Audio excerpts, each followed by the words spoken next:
Aku hanya mengeluarkan segepok uang arwah senilai 10.000 saat naik taksi. Langsung membuat sopir hantu itu ketakutan setengah mati.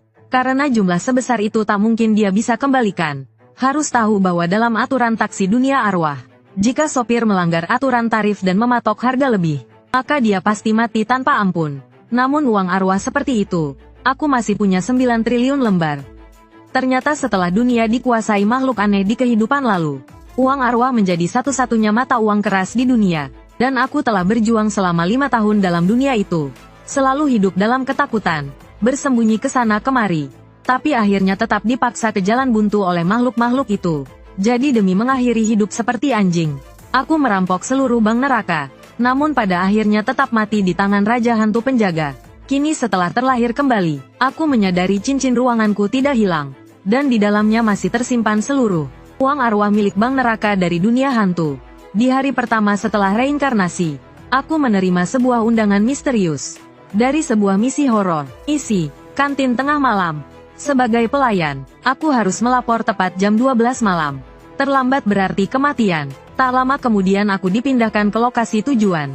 Sesampainya di sana, baru aku sadar, ternyata ada beberapa siswi perempuan lain juga yang terpilih bersamaku. Selamat datang di kantin tengah malam. Saat itu, manajer kantin Li Xiao berjalan keluar. Untuk memastikan semua orang bisa bekerja dengan lancar, mohon untuk mematuhi peraturan berikut. Ada 3 peraturan di sini. Pertama, pelanggan yang datang adalah tamu yang terhormat. Semua staf wajib memenuhi semua permintaan pelanggan tanpa syarat, termasuk saya sendiri. Kedua, tidak diizinkan merusak barang-barang di kantin. Jika melanggar, akan dikenakan hukuman. Ketiga, selama jam kerja tidak boleh meninggalkan kantin. Sekarang semuanya, segera mulai bekerja. Lalu Li Xiao membawa kami ke sebuah ruang pribadi. Dia memberi isyarat agar kami melayani pelanggan horor di dalamnya dengan baik. Tampak sup busuk menetes dari mulut makhluk itu, dan jatuh ke atas meja. Tiba-tiba makhluk itu menunjuk Zhao Mengmeng. Kau, bantu bersihkan mulutku. Zhao Mengmeng langsung pucat ketakutan. Dengan wajah memelas, dia memohon padaku. Chen Mo, tolong bantu aku. Sebagai teman sekelas, aku sangat tahu sifat aslinya. Terlihat polos dan manis, tapi sebenarnya penuh tipu daya. Suruh aku mati menggantikannya? Tidak mungkin. Zhao Mengmeng pikir bisa dengan mudah memanfaatkan aku. Tapi dia tak menyangka aku tidak termakan aktingnya. Sorot matanya langsung dipenuhi rasa dendam. Namun dia tetap harus memberanikan diri maju untuk membersihkan mulut si makhluk itu. Namun bau busuknya hampir membuat dia muntah. Makhluk itu tampak puas dan memberinya selembar uang arwah sebagai tip. Zhao Mengmeng langsung bersinar matanya saat melihat itu. Perlu diketahui, dalam misi dunia horor, uang arwah bisa menyelesaikan banyak masalah. Bahkan bisa membuat makhluk horor memberi keringanan. Dan ada seorang konglomerat yang menghabiskan 1 juta demi 10 lembar uang arwah. Zhao Mengmeng memandang 10 lembar uang itu, seperti sedang melihat jimat pelindung. Dia merasa dirinya sudah berada di level berbeda dengan kami yang tak punya sepeser pun. Namun saat itu, makhluk horor tiba-tiba menunjuk ke sebuah piring dan berkata, "Aku sudah selesai makan, tolong ambilkan piring ini." Zhao Mengmeng yang masih senang tak berpikir panjang, langsung mengambil piring dan berjalan keluar. Tak disangka, makhluk itu tiba-tiba mengulurkan kakinya. Dia pun tersandung dan jatuh ke tanah, dan piring di tangannya hancur berkeping-keping. Mendengar suara itu, Li Xiao langsung masuk ke ruangan. Belum sempat Zhao Mengmeng menjelaskan, dia sudah ditarik ke dapur untuk dihilangkan secara bersih. Zhao Mengmeng buru-buru mengeluarkan tip yang baru saja didapat untuk mengganti kerugian. Tapi Li Xiao hanya tersenyum aneh. Kau yakin mau pakai uang arwah itu untuk bayar ganti rugi? Zhao Mengmeng mengangguk cepat. Takut Li Xiao berubah pikiran. Melihat itu, aku hanya bisa menghela napas. Menyesal dia telah melewatkan kesempatan terakhir untuk bertahan hidup. Benar saja, nada bicara Li Xiao berubah serius. Maaf, harga 1 piring di kantin ini adalah 20 uang hantu. Uangmu tidak cukup. Mendengar itu, rasa takut dan putus asa langsung memenuhi hati Zhao Mengmeng. Makhluk horor di samping meja malah menikmati tontonan itu. Beberapa gadis di samping pun ketakutan setengah mati. Tapi saat melihatku tidak menunjukkan rasa takut, dia langsung mengarahkan target padaku. Kau saja, cepat bantu aku angkat piring ini. Maka lengan batu iblis ini akan jadi milikmu. Setelah aku menerima uang itu, aku langsung membanting piring ke lantai. Semua orang di sekelilingku terkejut dan menahan napas. Zhao Mengmeng memperlihatkan ekspresi puas penuh dendam. Melihat aku ikut mati bersamanya, membuatnya merasa terbalaskan. Tapi aku dengan tenang mengeluarkan selembar uang arwah 10 yuan dan memberikannya pada Li Xiao Xiao. Berikan aku 1 porsi kacang dari pasar 10 horor. Apa maksudmu? Aturannya sudah jelas. Siapapun yang membayar dianggap sebagai tamu kantin. Dan juga, seluruh staf kantin dilarang menolak permintaan pelanggan. Benar kan? Jadi aku memilih menjadi pelanggan. Dan menolak membayar ganti rugi. Li Xiao Xiao langsung memujiku karena cerdas. Bahkan dengan penasaran ingin tahu namaku. Terlalu berlebihan. Namaku Chen Mu. Melihat itu, Zhao Mengmeng langsung dipenuhi rasa iri. Kenapa dia belum mati juga? Li Xiao Xiao menatapnya dan menjelaskan. Sepertinya kamu belum paham. Tuan Chen Mu telah memanfaatkan aturan untuk menemukan cara lolos dari misi ini. Mendengar itu, Zhao Mengmeng langsung berubah sikap. Aku tidak jadi bayar. Aku juga mau membayar jadi tamu. Tapi Li Xiao Xiao langsung menolaknya. Aku tadi sudah konfirmasi denganmu. Tidak ada kesempatan kedua. Lalu dia menoleh dan bertanya apa lagi keinginanku. Dan aku langsung menyatakan tujuanku datang ke sini. Tolong panggilkan pemilik kantin ini. Aku ingin membeli kantin ini. Di kehidupan sebelumnya, kantin tengah malam memang sempat sepi. Tapi kemudian menjadi hotel nomor 1 di dunia horor. Jadi kali ini aku harus mengambil alih lebih awal. Namun Li Xiao Xiao mengira aku sedang bercanda. Meski kantin mereka sekarang sedang rugi dan hampir tutup. Tapi kalau ingin membelinya, minimal butuh beberapa juta uang horor. Aku langsung mengeluarkan 30.000 uang horor sebagai tip untuknya. Semua orang yang melihatnya langsung tak percaya. Sikap Li Xiao Xiao pun langsung berubah jadi penuh hormat. Itu sama dengan 2 tahun gajinya. Zhao Mengmeng yang melihat aku bisa kasih tip semudah itu, langsung berteriak padaku kenapa aku tidak membantunya. Aku hanya menjawab dengan tenang. Aku tak ada hubungan apa-apa denganmu. Kenapa aku harus menanggung kesalahanmu? Saat itu, Li Xiao Xiao dengan hormat memintaku menunggu sebentar.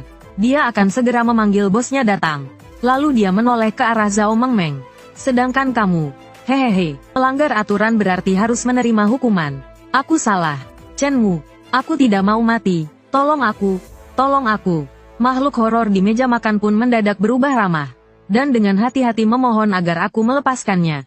Untuk makhluk rendahan semacam itu, tentu aku tak menganggap serius. Aku hanya menyuruhnya pergi. Setelah mendengar itu, makhluk horor itu langsung lari terbirit-birit. Aku pun memanggil 2 gadis lainnya untuk duduk. Tapi mereka tampak punya banyak pertanyaan. Salah satu dari mereka baru saja akan bertanya. Tapi kemudian bos kantin tengah malam, Fan Chai, muncul. Jadi kamu yang ingin membeli kantin tengah malam milikku? Benar, itu aku. Setelah dia duduk, kami mulai bernegosiasi. Meski bisnis sedang sepi tanpa pelanggan, dia tetap minta 7 juta karena lokasinya strategis. Saat dia mengira aku akan menawar harga itu, dan bersiap menurunkannya, aku malah menaikkan harga 100.000. Tapi satu-satunya syaratku adalah, semua staf kantin harus tetap bekerja di sana. Mendengar itu, bosnya langsung bengong. Awalnya dia hanya ingin menjual lalu kabur, meninggalkan para staf menjadi arwah terlantar yang harus bertahan sendiri. Siapa sangka staf-staf ini ternyata sangat bernilai. Setelah aku mengeluarkan 8 juta uang horor sekaligus, kami pun menandatangani kontrak peralihan di tengah keterkejutan sang bos. Dan aku pun bisa merasakan hubungan antara diriku dan kantin ini. Sekarang semua peraturan akan aku yang tentukan. Transaksi kali ini memuaskan kedua belah pihak. Bosnya pun cepat-cepat beres-beres dan kabur. Lalu aku umumkan bahwa permainannya berakhir, dan membiarkan 2 gadis itu pulang. Setelah itu aku menyuruh Li Xiao Xiao mengumpulkan semua staf untuk rapat. Aku melunasi seluruh gaji mereka yang tertunggak, dan menjamin gaji ke depan akan dibayar tepat waktu. Di tengah sorak-sorai semua orang, aku pun meninggalkan kantin horor. Sepanjang jalan aku terus berpikir, sekarang adalah awal dari zaman kiamat horor. Masih banyak item tersembunyi dalam berbagai skenario horor, yang belum diambil oleh siapapun. Saat ini kekuatanku masih terlalu lemah. Yang paling penting sekarang adalah mendapatkan peralatan bertahan hidup. Lalu aku naik ke sebuah taksi. Begitu naik, aku mencium bau darah samar. Dan di jendela kursi belakang, ada beberapa bekas tangan berdarah samar. Tiba-tiba, mobil itu melaju sangat cepat. Saat itulah aku sadar bahwa memang ada yang tidak beres dengan mobil ini. Berdasarkan ingatan dari kehidupanku sebelumnya, aku sadar bahwa aku telah masuk ke dalam sebuah skenario horor bergerak. Untungnya, dulu aku pernah mendengar aturan taksi alam baka. Pertama, bayar dengan jumlah uang arwah yang sesuai tarif. Kedua, kalau mobil mulai ngebut, langsung lompat keluar untuk menyelamatkan diri. Kalau tidak, kau hanya akan jadi santapan si makhluk horor. Tapi kecepatan taksi dunia arwah sangat tinggi. Dan selama penumpang masih di dalam mobil, mereka akan kebal terhadap serangan horor lainnya. Begitu kendaraan sampai di tujuan, sopir pun buka suara. Sudah sampai, cepat bayar. 10.000 uang arwah. Dia yakin itu jumlah yang sangat besar bagi manusia. Tapi aku hanya duduk diam di kursi dengan tenang. Sopir hantu itu menyeringai jahat. Kalau nggak bayar, jangan harap bisa turun hidup-hidup. Sambil berkata, ia mengulurkan cakar tajam ke arahku. Siapa bilang aku nggak punya uang? Kalau aku keluarkan, berani kau terima? Lalu aku melemparkan 10.000 uang horor ke atas kursi. Aturan taksi dunia arwah adalah, penumpang yang membayar tarif bisa turun dengan aman. Tapi si sopir sengaja menutupi argometer dengan tubuhnya, agar aku tidak bisa melihat tarif sebenarnya. Lalu dia menyebut harga tinggi untuk menakutiku. Dia yakin aku tak punya uang horor. Dengan begitu, dia bisa memakanku dengan alasan yang sah. Benar begitu, kan? Siapa sebenarnya anak ini? Kiamat horor baru sebulan dimulai. Tapi dia sudah paham betul semua aturan skenario. Tak kusangka kau juga cukup licik. Padahal cuma 10 yuan, tapi berani minta 10.000 dariku. Melihat kedoknya terbongkar, aku langsung tawarkan dia jadi sopir pribadiku. Uang-uang horor ini, kamu tertarik tidak?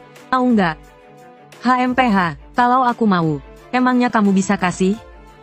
Tentu saja bisa, aku tambahkan lagi 10.000. Dengar itu, apa maksudmu? Aku nyetir sebulan penuh, capek setengah mati cuma dapat 3.000 lebih. Tapi dia langsung lempar 20.000 dengan satu lambaian tangan. Untuk menunjukkan ketulusanku, aku langsung membayar gajinya untuk 3 bulan ke depan. Melihat itu, dia tak ragu lagi. Dia langsung memberiku kontrak dan sebuah ponsel khusus. Dan dia berjanji siap sedia kapanpun dipanggil. Dalam waktu 5 menit, pasti datang. Seorang pelanggan sebaik ini, harus aku layani dengan baik. Aku tak boleh kehilangan dia. Lalu aku memberinya secarik kertas, memintanya menjemputku di alamat itu besok. Tenang saja, bos. Aku selalu bisa dipercaya dalam bekerja. Keesokan harinya, sebuah nama, Museum Kabut, tiba-tiba muncul di kepalaku. Tempat itu dihuni oleh keluarga Duke. Mereka sangat kuat dan misterius.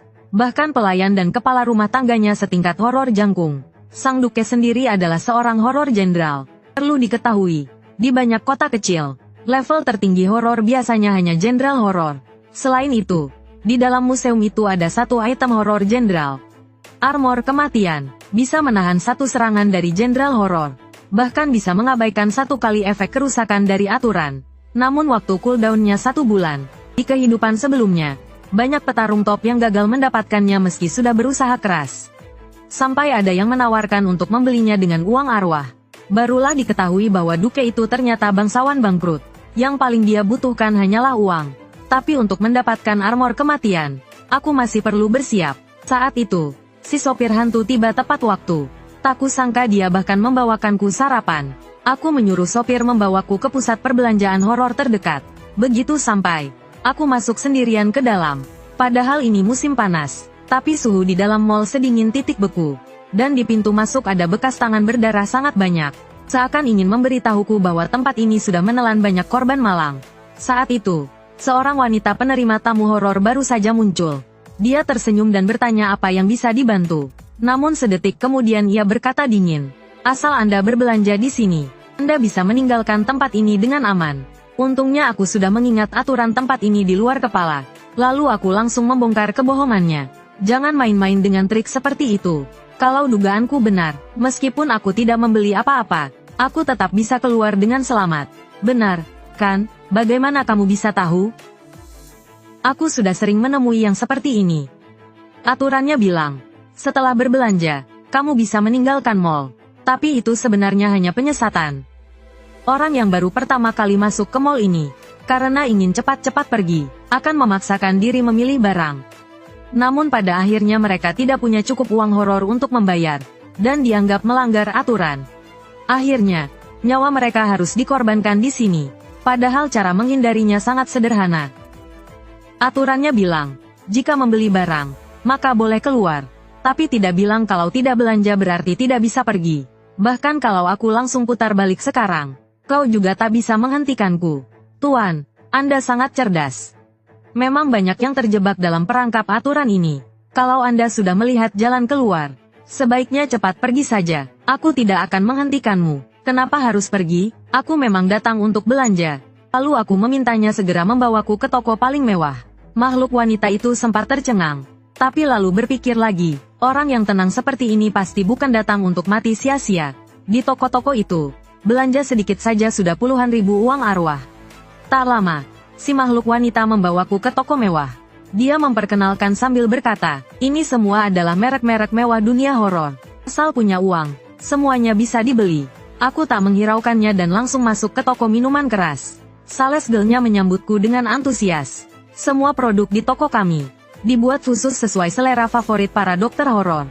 Disesuaikan secara personal. Aku tak peduli dan langsung minta 100 botol anggur merah. Mendengar itu, si sales girl tertawa kecil dalam hati. Benar-benar bocah nekat. Akhirnya, aku dapat makan malam hari ini. Tuan, semuanya sudah siap. Totalnya 23 juta. Aku langsung bayar tunai. Sales girl itu tak melihat dan langsung bilang, kami hanya terima uang arwah. Aku dengan kesal memintanya lihat baik-baik dulu baru bicara. Tentu saja, meski dia sangat tak percaya aku bisa bayar sebanyak itu. Sikapnya tetap sopan, tapi jumlah sebesar itu bukan wewenangnya. Lalu dia bilang akan memanggil manajernya. Beberapa menit kemudian, manajernya datang terburu-buru. Bagi mall ini, belanja 1 juta saja sudah jadi pelanggan perak. Bisa menikmati layanan VIP. Tapi aku langsung belanja lebih dari 20 juta. Manajer itu langsung menyerahkan kartu VIP emas padaku. Tapi aku menolaknya dengan lambaian tangan. Tunggu dulu, aku belum selesai belanja. Lalu aku menyuruh mereka membawa perhiasan termahal yang mereka punya. Mendengar itu, manajer tak berani menunda. Ia langsung menyuruh staf mengambil barang paling mahal. Sambil memperkenalkan, kalung ini dibuat dari kristal horor. Harganya 1 juta. Tanpa bicara panjang, aku langsung minta dikemas. Kalung ini cocok sekali buat istri Duke. Lalu aku membeli beberapa jam tangan lagi. Barang di sini memang luar biasa. Kelak pasti jadi tempat belanja favorit para makhluk horor. Jadi aku punya ide yang cukup nekat. Apakah ada penanggung jawab di sini? Aku ingin bicara dengannya. Aku mau tanya, berapa harganya kalau aku ingin membeli pusat perbelanjaan ini? Kamu datang belanja. Kukira kamu pelanggan. Ternyata kamu ingin jadi bosku?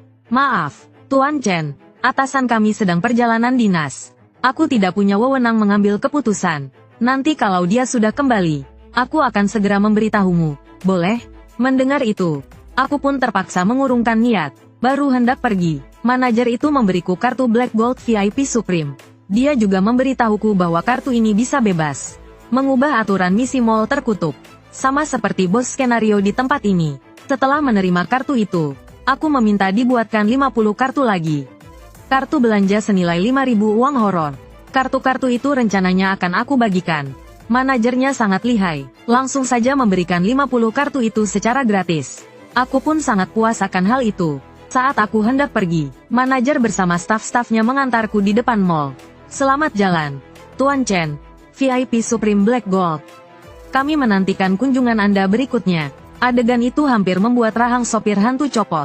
Sikapnya padaku jadi semakin hormat. Setelah aku masuk mobil, aku memberinya jam tangan Jang Hu Dandun. Sopir itu sangat terharu melihatnya. Bos, hadiah ini terlalu mewah. Aku nggak bisa menerimanya. Ambil saja. Asal kamu kerja dengan sungguh-sungguh. Nanti pasti akan banyak keuntungan. Majikanku yang dulu hanya tahu memeras tenaga, menganggapku seperti sapi perah. Tapi Bos Chen benar-benar berbeda. Dia adalah orang yang berhati lembut, dan juga sangat dermawan. Bos, mulai sekarang, aku pasti akan setia melayanimu sepenuh hati. Jangan terlalu emosional, antarkan aku ke Museum Kabut. Oke bos, kita langsung berangkat sekarang. Aku sudah mempersiapkan segalanya sebelumnya. Kali ini aku harus mendapatkan baju zirah kematian. Segera, taksi hantu tiba di Museum Kabut. Begitu turun dari mobil, aku melihat beberapa manusia berdiri di depan gerbang. Tampaknya mereka datang untuk misi horor. Salah satunya pria botak berperut buncit. Aku langsung mengenalinya. Dia adalah Wang Dafu, pengusaha kaya terkenal setempat. Namanya sering muncul di surat kabar.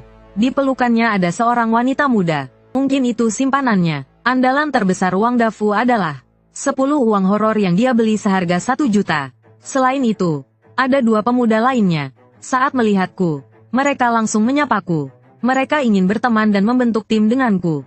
Tapi aku mengabaikan mereka, Karena dalam misi horor tidak ada yang namanya teman sejati. Bahkan banyak orang mati karena teman sendiri. Tiba-tiba, pintu besar yang tertutup perlahan terbuka. Kami semua berjalan ke depan pintu dalam. Seorang kepala pelayan perlahan berjalan keluar. Bagi yang pertama kali melihat makhluk horor, mereka semua langsung kaget. Saat pelayan melihat mereka datang dengan tangan kosong, dia langsung tampak tak senang. Dalam hati ia mengumpat, sama saja seperti kelompok sebelumnya. Tidak tahu sopan santun. Pelit pula. Lalu dia melihat aku tidak bergerak. Dia kira aku juga sama seperti mereka. Tapi aku langsung melangkah maju, menyapa dan memberinya sebuah jam tangan. Wajah sang kepala pelayan langsung melunak. Dalam hati dia berpikir, anak muda ini tidak buruk juga. Benar-benar tahu sopan santun. Tapi begitu membuka kotaknya, dia langsung terkejut. Dalam kotak kecil yang mewah itu ternyata berisi sebuah jam tangan yang sangat indah. Itu adalah jam horor Rolex seharga 300.000. Kepala pelayan belum pernah menerima hadiah semahal ini. Ia langsung bertanya apakah aku salah berikan. Aku bilang itu memang khusus untuk dia. Lalu aku juga memujinya habis-habisan. Membuatnya langsung berjanji, meskipun aku hanya pelayan, aku tetap punya sedikit wewenang. Silakan jadi tamu kami. Dengan aku di sini, aku jamin kamu bisa keluar dari Museum Kabut tanpa cedera sedikit pun. Tak kusangka, hanya dengan 300.000, aku bisa dapat jaminan hidup seperti ini. Sungguh menyenangkan. Aku sangat puas. Lalu aku mengikuti kepala pelayan masuk ke villa. Sambil berjalan ke aula utama, ia menjelaskan bahwa sebelum jamuan malam dimulai, akan ada permainan kecil untuk mengisi waktu. Aku langsung heran dalam hati. Sejak kapan Museum Kabut punya permainan? Kemudian, di bawah tatapan penuh teka-teki orang-orang, aku diberi secangkir teh panas. Lalu diumumkan bahwa sebelum jamuan, sang duke telah menyiapkan permainan kecil. Namanya adalah petak umpet. Aturan pertama, permainan berlangsung selama 2 jam. Selama waktu tersebut, semua orang dilarang meninggalkan area lantai 1. Yang melanggar akan langsung dibunuh. Aturan kedua, setelah permainan dimulai, Satpam akan berperan sebagai pemburu dan berpatroli di ruang pameran. Jika tertangkap oleh mereka, akan langsung dieksekusi. Aturan ketiga, selain dinding dan lantai, semua benda tak bergerak adalah koleksi sang duke. Siapapun yang berani menyentuh atau memindahkannya, akan mendapat hukuman dari sang duke. Permainan akan segera dimulai. Semoga kalian beruntung. Suasana aula langsung berubah jadi menegangkan. Tidak boleh menyentuh koleksi, artinya mereka tak bisa bersembunyi di lemari atau furnitur. Terus mau sembunyi di mana? Wanita yang bersama Wang Dafu langsung memeluknya ketakutan. Berharap dia bisa melindunginya, tapi Wang Dafu sendiri pun tak bisa menyelamatkan diri. Tiba-tiba muncul kabut tebal. Bersama kabut itu, beberapa makhluk menyeramkan juga muncul. Tak disangka kemunculan mereka membuat selingkuhan kecil menjerit. Diam! Teriak sekeras itu. Mau ketahuan ya? Tapi makhluk menyeramkan itu sudah mendengar suara mereka dan perlahan mendekat. Mereka langsung berada di hadapan mereka. Wang Dafu langsung mendorong selingkuhannya ke lantai. Lalu berbalik dan lari secepat mungkin. Meski si gadis terus memanggil, dia tak menoleh sedikit pun. Namun saat gadis itu ketakutan tak berani bergerak, makhluk menyeramkan itu justru melewatinya begitu saja. Sementara di sisi lain, si rambut kuning dan hijau juga tak lebih baik. Seorang penjaga menghalangi jalan mereka. Si rambut hijau langsung berkata serius pada temannya, "Bro, tahan dia sebentar. Aku akan menyerang dari belakang." Begitu si rambut kuning maju dan memegangi tangan si penjaga, dia berteriak agar temannya segera bertindak. Namun beberapa detik berlalu tanpa ada gerakan. Penjaga itu malah mengejek, "Bodoh, dia sudah kabur dari tadi." Saat itulah dia sadar bahwa dirinya telah dikhianati. Tapi si rambut hijau justru dengan bangga mengejek, "Bego, gue bisa selamat karena selalu tega dan mengkhianati. Ngandelin saudara sendiri, lupakan." Sementara aku yang mengamati dari samping pun menyadari celah aturan. Saat itu, salah satu makhluk menyeramkan mendekatiku. Meskipun mengancam, dia sama sekali tidak menyentuhku. Agar tidak ribet dengannya, aku langsung mengungkapkan aturan. Kalau kau menyentuhku, kau sendiri yang bakal mati. Kamu ngomong apaan sih? Mana mungkin aku mati? Tapi menurut aturan, siapapun yang menyentuh barang pameran, akan langsung dihukum mati. Dan semua benda tak bergerak di sini adalah barang pameran. Jadi, selama aku diam saja, aku dianggap sebagai barang pameran. Berani galau sentuh gue sekarang? Saat itu makhluk menyeramkan juga sangat terkejut aku bisa membongkar aturan. Tapi dia hanya bisa pergi dengan lesu untuk cari target lain demi catatan tugas. Baru saja aku lega, Sebuah tangan tiba-tiba menyentuh punggungku. Tangan itu dingin dan pucat. Jelas-jelas bukan tangan manusia. Wajahku langsung berubah. Mana mungkin, aku ini dianggap barang pameran. Makhluk itu tak boleh menyentuhku. Apa tebakanku salah? Saat aku sedang bingung tak bisa menjelaskan, terdengar suara misterius memanggil, "Tuan, teh Anda." Seorang pelayan membawa nampan, dan berjalan ke arahku. Butler khawatir Anda kehausan, jadi menyuruh saya membawa secangkir teh hangat. Tempat ini lembab dan dingin. Tuan Chen, mohon jaga kesehatan. Para penjaga menyeramkan itu tidak bisa menyakiti Anda. Kalau Anda tidak ingin ikut permainan, bisa pergi kapan saja. Aku menghela napas lega dan menjawab, "Tidak perlu. Aku sudah menemukan jalan keluar." Namun di pojokan, selingkuhan Wang Dafu melihat kemampuanku, dan ingin menjadikanku pelindung. Sambil berpikir begitu, dia berlari ke arahku, berlaga seperti gadis malang yang butuh pertolongan. Tapi aku langsung menolaknya tanpa ragu. Orang semacam itu hanya mengejar untung semata. Aku tidak berani menyerahkan punggungku padanya. Namun si rambut hijau langsung mengejek dengan sinis. "Saudara ini, melihat kamu hebat seperti ini, bagaimana kalau kita bekerja sama?" "Tenang saja, aku ini paling menjunjung arti persahabatan.